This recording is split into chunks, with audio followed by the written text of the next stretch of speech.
Weekly dalam rangkaian acara CNBC Indonesia X Ajaib Trader Summit and Competition 2021.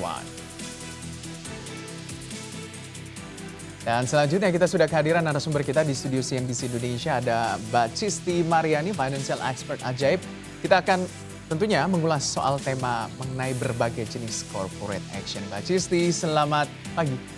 Selamat pagi Mas Gibran. Ya, kalau kita lihat kan memang sangat ramai begitu, dan salah satu yang menjadi pertimbangan mungkin para trader ketika melakukan atau membeli sebuah saham adalah terkait dengan aksi korporasi atau corporate action dari sebuah emiten atau perusahaan. Sebenarnya corporate action itu apa sih definisi awamnya begitu, Mbak?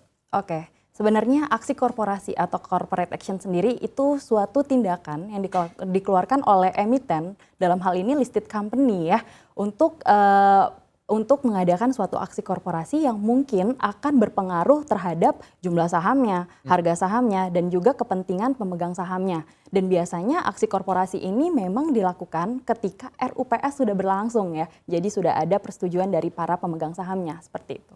Kalau misalnya terjadi aksi korporasi atau corporate action ini, apa-apa saja sih biasa jenis-jenisnya ketika sebuah emiten atau perusahaan melakukan corporate action? Oke, biasanya untuk jenis-jenis aksi korporasi sendiri itu terbagi dari 3 kategori ya Mas Gibran ya. Yang pertama itu ada aksi korporasi berupa pembagian dividen, di mana ketika suatu emiten ini menghasilkan kinerja yang tumbuh, yang positif gitu, sehingga menghasilkan sebuah profit ya atau laba, maka kemungkinan untuk emiten tersebut akan membagikan laba atau profit tersebut kepada para pemegang sahamnya gitu ya. Walaupun memang yang terjadi sih dividen ini tidak diwajibkan untuk dikeluarkan oleh emiten ya, tapi ini biasanya juga merupakan sebuah keuntungan kepada para investor sendiri di pasar modal ya dalam investasi sebuah saham. Nah, kemudian yang kedua, biasanya jenis aksi korporasi ini ada yang mempengaruhi dari perubahan harga sahamnya, baik secara langsung maupun tidak langsung. Contohnya seperti stock split, di mana kita tahu itu adalah aksi korporasi berupa pemecahan nilai saham ya, sehingga nilai sahamnya itu akan lebih liquid lagi, akan lebih kecil, akan lebih terjangkau, sehingga para investor retail dalam hal ini adalah milenial itu mampu menjangkau saham-saham tersebut. Kemudian kebalikannya dari stock split, ini ada berupa reverse stock, di mana ini penggabungan nilai saham ya, sehingga sahamnya itu yang sebelumnya dianggap atau dikatakan itu terlalu murah, itu bisa menjadi sedikit lebih mahal gitu ya. Kemudian ada juga aksi korporasi berupa penambahan dana ya yang dibutuhkan oleh emiten yang biasanya melalui skema HMETD atau mungkin kita kenal dengan istilah right issue gitu ya. Right issue, kemudian lawan dari right issue juga itu ada buyback ya. Jadi aksi korporasi yang memang emiten itu lakukan untuk membeli kembali jumlah saham yang beredar di pasar atau di marketnya. Kemudian untuk aksi korporasi berikutnya itu juga ada aksi korporasi yang sedikit lebih kepada restrukturisasi perusahaan. Itu mungkin seperti merger, kemudian akuisisi gitu, kemudian ada kolaborasi yang memang sedang ramai ya saat-saat ini gitu ya Mas Gibran ya. Iya, mungkin ada yang cenderung agak bingung gitu ketika misalnya salah satunya mungkin right issue atau HMETD ya. Ada beberapa pertanyaan juga yang masuk kepada saya begitu. Ketika misalnya suatu emiten melakukan right issue, seperti apa sih investor ketika mau menebus harga right issue-nya harus melakukan apa sih langkah-langkahnya? Mungkin ada yang belum mengetahui begitu. Oke. Tentunya sebagai seorang investor harus lebih jeli dan lebih teliti lagi ya. Boleh dilakukan analisa kembali. Karena biasanya suatu right issue ya atau suatu aksi korporasi yang dilakukan oleh emiten ketika mengeluarkan right issue itu kan ada kemungkinan akan terdilusi nih jumlah kepemilikan sahamnya. Maka ketika aksi korporasi itu berupa right issue, seorang investor itu harus lebih bijaksana lagi. Pertama, harus dianalisa kembali kira-kira dana setelah right issue tersebut akan digunakan untuk apa. Apakah emiten tersebut akan menggunakan dana itu untuk ekspansi bisnisnya atau bahkan mungkin yang cenderung sedikit negatif ya, misalnya pembayaran hutang gitu. Nah, kalau kita melihat itu dana akan digunakan untuk ekspansi bisnis, tentu itu merupakan sinyal positif. Sehingga di market ya kemungkinan harga sahamnya itu juga akan menjadi naik gitu ya, karena adanya optimisme tersendiri di mana kinerja sahamnya tersebut nanti di masa yang akan datang itu bisa jauh lebih baik gitu ya. Oke, kemudian dari right issue tersebut yang harus diperhatikan tentunya harga penebusannya atau harga teoritisnya. Jadi ketika harga teoritisnya itu juga masih cukup ada ruang kenaikan ya, karena dari penebusan biasanya harga penebusan itu sebaiknya ambil yang memang di bawah harga market.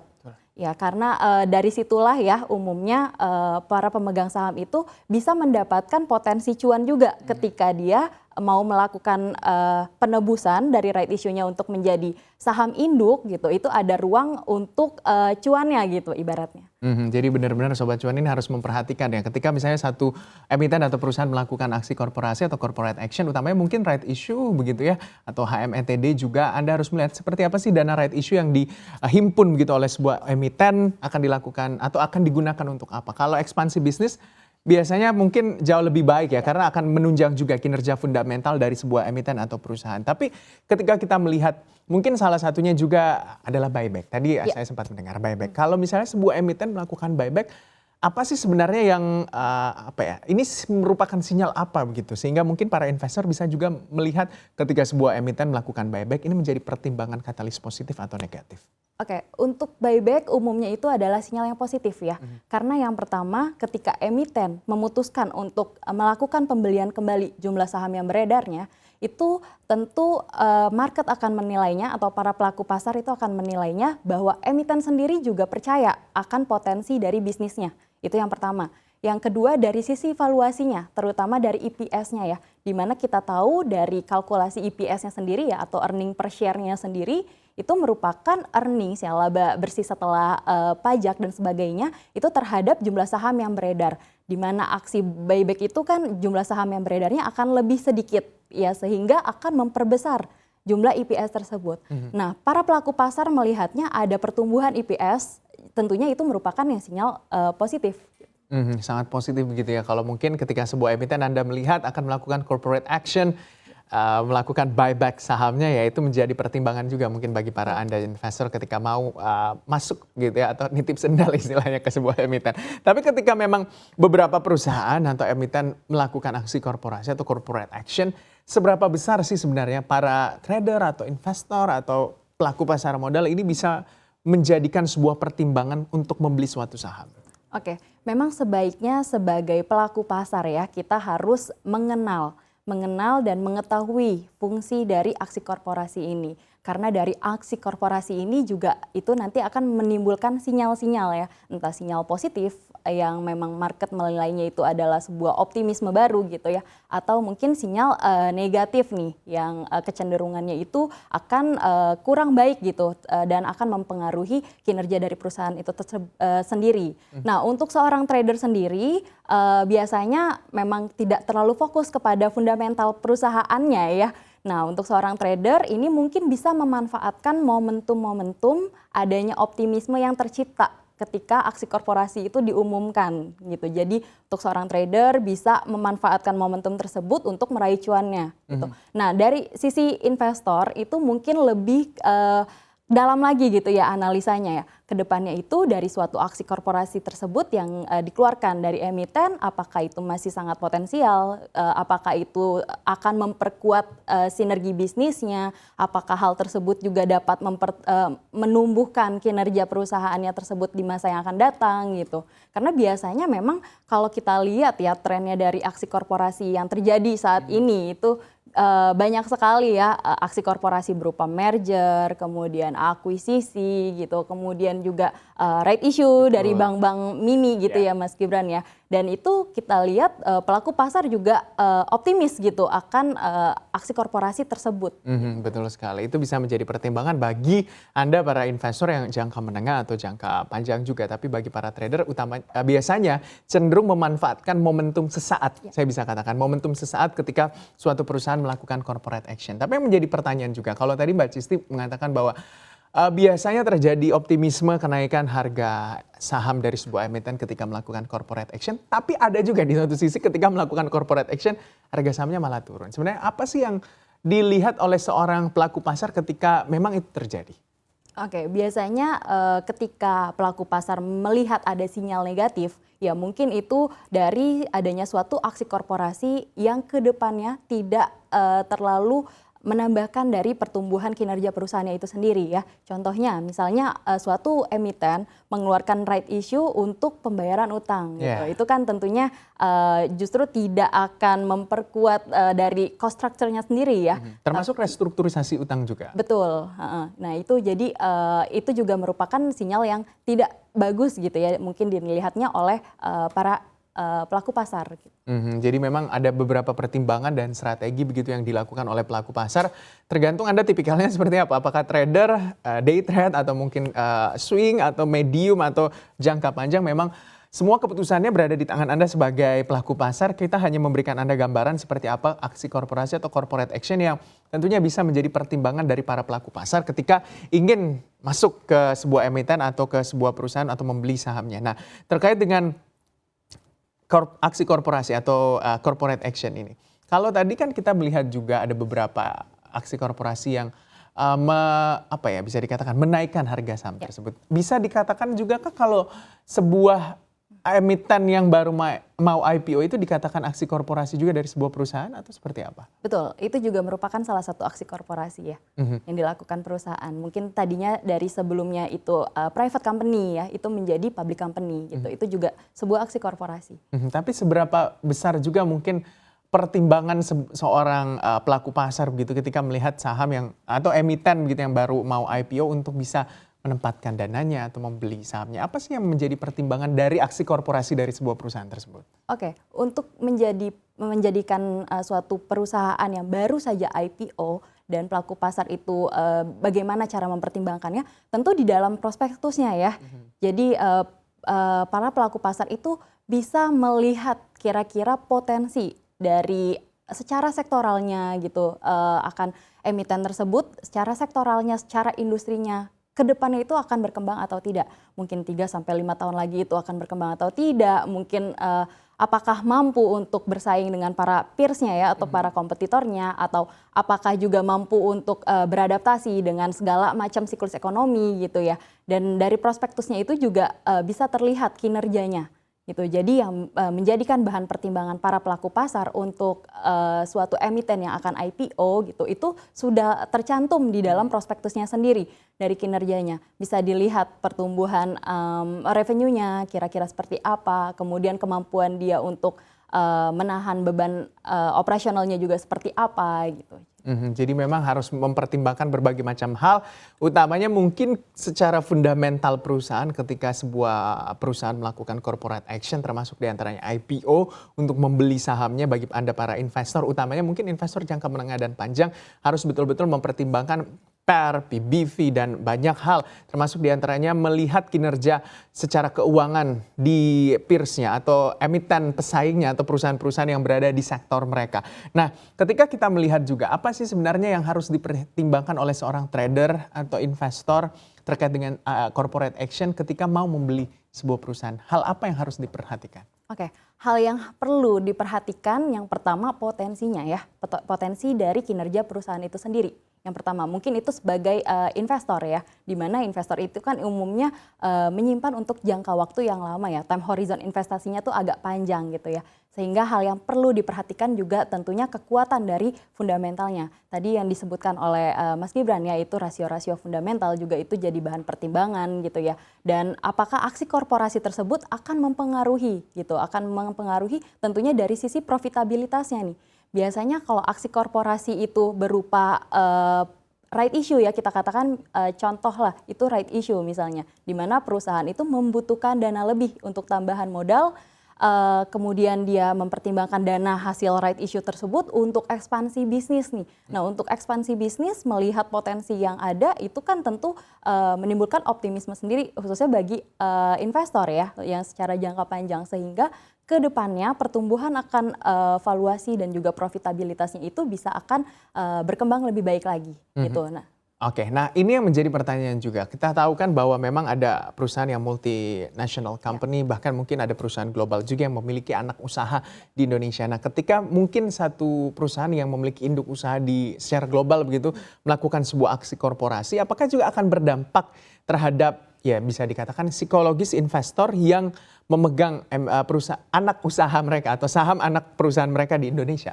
Ya, umumnya memang harga saham itu tercermin dari kepercayaan seorang investornya ya Betul. Mas Gibran ya. Sehingga apabila ada suatu anak perusahaan di mana kita tahu atau para pelaku pasar itu tahu bahwa ini merupakan anak perusahaan dari perusahaan yang besar, grupnya juga kuat gitu ya. Itu tentunya akan ada optimisme sendiri dan akan ada kepercayaannya sendiri dari para pelaku pasar menilainya gitu. Memang psikologis dari para pelaku pasar ini juga ditentukan dengan berbagai macam pertimbangan, termasuk diantaranya adalah corporate action. Tapi kalau kita melihat seperti apa sih kita mungkin Sobat Cuan begitu ya, ingin memanfaatkan momentum ketika sebuah perusahaan akan melakukan sebuah corporate action untuk mengambil cuan kesempatan. Apa sih yang harus diperhatikan oleh para trader utamanya yang suka memperhatikan news juga dari sebuah emiten? Oke. Biasanya untuk para trader ya, itu memang cenderung akan mengambil momentum dari euforia yang tercipta ya. Ketika ada emiten itu mengeluarkan suatu berita aksi korporasi, maka pelaku pasar juga ketika menilainya itu adalah katalis yang positif untuk emiten tersebut gitu ya. Itu kan ada euforia yang tercipta. Nah, biasanya untuk seorang trader, dia itu udah melihat nih kira-kira potensi secara teknikalnya itu seperti apa. Sinyal-sinyalnya apakah ada untuk entry level yang menarik gitu, atau dari sisi volume juga itu bisa dipertimbangkan ya. Karena dari sisi volume juga kita bisa lihat apakah itu saham sedang ramai gitu ya ditransaksikan atau tidak. Gitu. Memang betul-betul harus menjadi pertimbangan begitu dari para trader atau Sobat Cuan dan juga para investor begitu ketika memang mau membeli sebuah perusahaan saham dari sebuah emiten yang akan melakukan corporate action. Tapi ada yang menanyakan juga, apakah sebuah corporate action dari sebuah perusahaan akan tercermin ketika melakukan atau setelah melakukan aksi korporasi atau biasanya sebelum melakukan aksi korporasi. Jadi hawa-hawanya ini biasanya udah mulai terasa, udah mulai diakum oleh para investor atau mungkin para trader yang swing trader begitu ya. Jadi sudah mulai akumulasi beli. Seperti apa sih Anda melihatnya?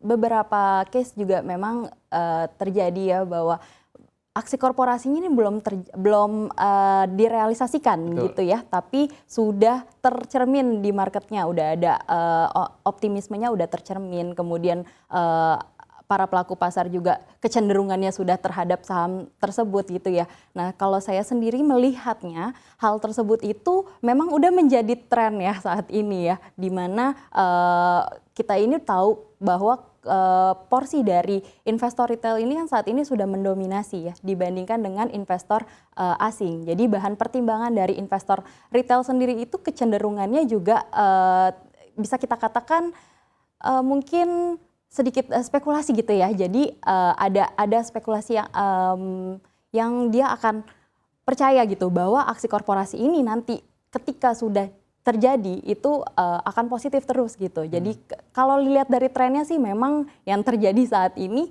sebelum aksi korporasi itu dilakukan atau terrealisasi itu biasanya sudah ada optimisme sendiri gitu di market. Oke, ada optimisme dan biasanya 2-3 hari setelah corporate action sudah redah begitu ya untuk optimismenya. Maka memang sudah ada aksi ambil untung atau profit taking dari para pelaku pasar di sebuah emiten atau perusahaan. Tapi kalau kita melihat, apakah ada memang mandatory begitu untuk sebuah corporate action dari sebuah perusahaan atau emiten yang harus dilakukan, dan kalau tidak dilakukan itu malah akan melunturkan optimisme atau kepercayaan para pelaku pasar terhadap emiten tersebut?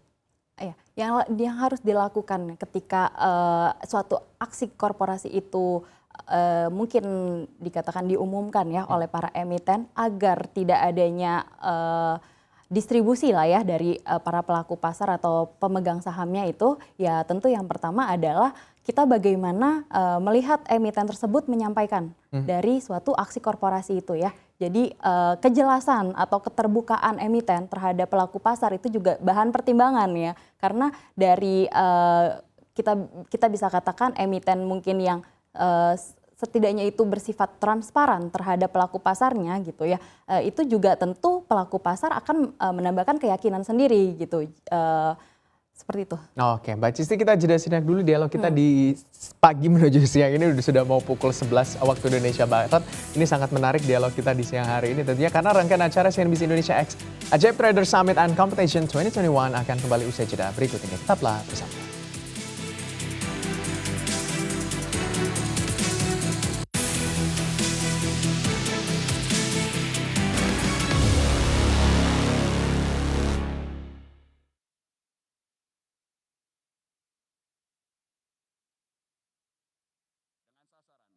menurunkan yield SBN dan suku bunga. Untuk itu, Central Counterparty insya Allah kami akan operasikan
Ya, nah kembali tentunya dalam rangkaian acara CNBC Indonesia X Ajaib Trader Summit and Competition 2021. Dan saat ini juga saya masih bersama Financial Expert Ajaib, Mbak Cisti Mariani. Mbak Cisti, kita lanjutkan dialog kita di siang hari ini yang begitu menarik tentunya terkait dengan aksi korporasi dari sebuah perusahaan yang mungkin bisa menjadi pertimbangan dari seorang investor atau mungkin dari para trader ketika ingin masuk ke pasar saham atau membeli saham dari sebuah emiten. Tapi ketika kita melihat sebuah aksi korporasi atau corporate action yang dilakukan perusahaan, apakah memang selama ini secara historical kalau kita berkaca ya atau melihat data-datanya, ketika sebuah perusahaan melakukan aksi korporasi cenderung lebih banyak yang menunjang kinerja harga dari sebuah perusahaan, harga saham dari sebuah emiten, atau justru mungkin malah menurunkan, atau seperti apa? Oh, itu tergantung ya, karena kita lihat memang aksi korporasi yang terjadi saat ini sepanjang sejarah, mungkin kalau kita berbicara histori itu tergantung. Pertama itu kemarin sebagaimana kita tahu ya, ada aksi korporasi berupa merger dari Bank Syariah Indonesia ya. Itu market melihatnya itu adalah sebuah aksi korporasi yang tentunya akan memperkuat sinergi dari Bank Syariah Indonesia sendiri ya, karena dari sisi modalnya juga akan bertambah, kemudian dari kinerjanya juga ke depan kita optimis ya bahwa industri perbankan syariah ini kan tentunya masih di Indonesia juga merupakan, bahkan ya di ASEAN itu dia termasuk ketujuh ya, peringkat kita tuh ketujuh untuk Bank Syariah gitu, Bank Syariah Indonesia. Nah kemudian kalau kita lihat dari aksi korporasi berupa right issue yang dikeluarkan oleh salah satu perbankan BRI ya, di mana Bank BRI juga merupakan bank buku 4 ya, kemudian fundamentalnya juga kita tahu kuat gitu ya, di mana Bank BRI itu mengakuisisi ya saham, mengakuisisi Pegadaian dan juga PNM gitu ya, sehingga menciptakan sinergi. Oke, tentunya terkait dengan aksi korporasi begitu ya. Nah, terkait sebelum kita ini dulu lihat ya, kalau Anda melihat juga Mbak Cis ya terkait dengan ini kan tadi yang dipaparkan oleh Pak Jokowi terkait kondisi makroekonomi, terkait dengan arah kebijakan moneter juga, arah kebijakan fiskal juga, bagaimana target-target makroekonomi pemerintah Indonesia di 2022 mendatang, ada optimisme gitu. Ini kan bisa menjadi salah satu katalis juga atau pertimbangan pelaku pasar tentunya. Betul, tentu Mas Gibran ya. Jadi ketika tadi ya utamanya ya di mana kita tahu Presiden Republik Indonesia sendiri itu aja beliau optimis akan makroekonomi dari kita dalam negeri atau tanah air sendiri ke depannya itu akan tumbuh positif. Dan dari rilis data ekonomi beberapa kemarin juga sudah mencerminkan ya bahwa fundamental ekonomi kita itu memang masih kuat.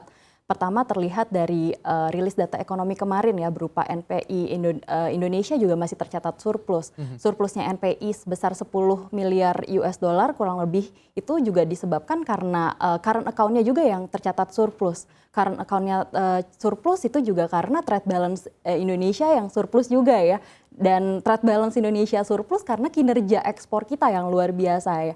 Di mana ketika di negara-negara maju itu mengalami krisis energi, justru itu merupakan peluang ya untuk kita bisa meningkatkan ekspor kita, terutama dari sisi komoditasnya gitu. Jadi ketika ekonomi Indonesia itu secara makronya itu juga sudah kuat, fundamental ekonomi kuat, tentu optimisme akan pemulihan ekonomi atau recovery ekonomi ke depannya akan semakin meningkat lagi. Gitu. Ya, dan tentunya juga akan mempengaruhi psikologis dari para pelaku pasar karena ada kepastian ya. Jadi karena memang pelaku pasar tidak menyukai yang namanya uncertainty atau ketidakpastian, maka ketika ada kepastian yang dilihat oleh pelaku pasar akan dimanfaatkan untuk masuk ke aset-aset beresiko. Salah satunya mungkin adalah pasar saham atau pasar modal. Nah, terkait dengan pasar saham juga, kalau kita ketahui bahwa ada yang biasanya mengatakan bahwa buy on rumors and then sell on news. Seperti apa sih para pelaku pasar, utamanya mungkin trader ya, menanggapi atau melihat hal ini?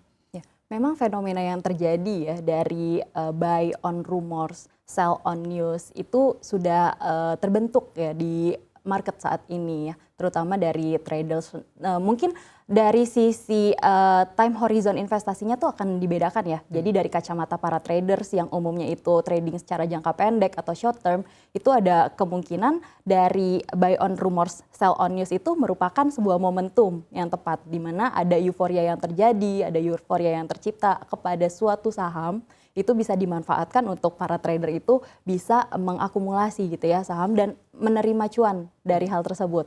Nah kemudian kalau dilihat dari sisi atau dari kacamata investor, itu justru sebaiknya itu akan sedikit lebih teliti lagi ya, karena ini belum pasti. Ini merupakan suatu yang belum pasti, ini masih menjadi rumors. Jadi biasanya memang dari kacamata trader ataupun investor itu berbeda lihatnya. Di mana investor tentu masih akan atau masih perlu untuk mengkonfirmasi apakah rumors yang tersebut itu terjadi. Ketika nanti terjadi itu akan ada potensi positif dari kinerja suatu emiten tersebut. Jadi memang harus memperhatikan. Tapi apa sih sebenarnya kalau kita memilah memilah-milah begitu, misalnya antara trader lalu yang medium dan juga long term gitu, ketika misalnya masuk ke pasar modal, apa yang harus dipertimbangkan, hal-hal apa begitu ketika misalnya melihat, termasuk di antaranya corporate action juga menjadi pertimbangan. Oke, yang pertama ketika kita mungkin pribadi gitu ya, kita pelaku pasar investor retail sendiri, ketika kita ingin masuk atau menjadi pemain pasar itu, tentu pertama yang diperhatikan profil risiko yang kita miliki. Apakah kita ini adalah tipe yang konservatif atau kita adalah seorang yang risk taker gitu ya. Kalau kita tipe yang konservatif itu ada kecenderungan untuk sebaiknya investasi di saham itu seperti menabung gitu. Jadi bisa dipanjangkan time horizon investasinya gitu. Kemudian lakukan analisanya secara fundamental, lakukan analisa makronya juga. Boleh gunakan top down analysis ya secara makronya terlebih dahulu, kemudian mengerucut kepada industrinya, lalu ke kinerja emitennya gitu. Tapi kalau kita yang risk taker itu juga dengan adanya dan macam-macam fenomena yang terjadi ya di pasar itu ya tentu juga bisa dijadikan sebuah momentum gitu untuk seorang yang risk taker ini untuk bisa menjadi trading yang tentunya dengan analisa-analisa yang kalau trader ini kan biasanya melihat analisa teknikal ya. Jadi bisa melihat sinyal-sinyal teknikalnya nih, apakah ada momentum untuk entry level atau momentum untuk mungkin untuk take profit ya atau cut loss gitu. Jadi melihatnya sih sebenarnya tergantung dari profil risiko kita sendiri. Nah oke, tapi kalau kita lihat juga prediksi IHSG Mbak Cisti seperti apa sih ke depannya mungkin hingga menutup tahun 2021 ini dan menjelang 2022 mendatang juga? Oke, kami sih melihatnya memang, saya pribadi melihatnya tuh tentu masih optimis. Kita lihat dari globalnya nih ya terlebih dahulu. memang kemarin itu sempat terjadi kekhawatiran pasar ya, pelaku pasar secara global mengenai adanya kenaikan inflasi, terutama dari sisi sektor produsennya. Kemudian selain kenaikan inflasi tersebut, ada juga hantu stagflasi ya kemarin. Tapi kan sepertinya kekhawatiran di market secara global itu sudah mulai mereda. Market itu masih melihatnya ada optimisme juga gitu ya secara global. Yang dijadikan fokus saat ini adalah COVID-19. Ya, jadi pandangan dari COVID-19 umumnya di negara-negara Eropa ya, beberapa negara Eropa itu justru tren dari COVID-19-nya itu semakin bertambah terus gitu. Ada beberapa negara Eropa yang kembali menerapkan kebijakan pembatasan aktivitas sosial ya, seperti Jerman, kemudian Ceko gitu, Slovakia gitu. Bahkan Austria juga ya, Austria juga melakukan lockdown itu secara total. Nah itu mungkin fokus fokus para pelaku pasar secara global akan seperti itu. Nah kemudian kalau kita berkaca ke dalam domestik kita sendiri ya, beberapa rilis data ekonomi kemarin itu trennya sebenarnya positif, di mana itu udah menggambarkan, sudah mencerminkan fundamental ekonomi kita yang resilient gitu ya, yang udah tangguh gitu terhadap apapun tekanan ya dari eksternal maupun dari internal. Gitu. Kemarin juga dari PMI index kita udah ekspansi gitu ya, kemudian trade balance kita juga yang masih surplus sehingga NPI kita juga tercatat surplus gitu ya. Yang trade balance kita kemarin udah surplus 18 bulan gitu ya, berturut-turut 1,5 tahun lebih, dan itu suatu pencapaian yang luar biasa ya. Nah tentunya optimisme yang terjadi dan katalis positif secara domestik tersebut itu juga akan menimbulkan suatu sinyal yang positif ya, menjadi katalis yang positif untuk IHSG kita. Sehingga saya sih yakin untuk IHSG kita di akhir tahun ini bisa akan semakin bullish gitu ya, akan semakin tinggi lagi gitu ya. Mungkin peluang untuk IHSG bisa mencapai 6.800 masih cukup memungkinkan. Iya, masih cukup terbuka lebar begitu untuk peluang IHSG menuju ke 6.800. Terima kasih Financial Expert Ajaib, Mbak Cisti Mariani sudah bergabung bersama kami tentunya di Trader Summit and Competition 2021 CNBC X Ajaib.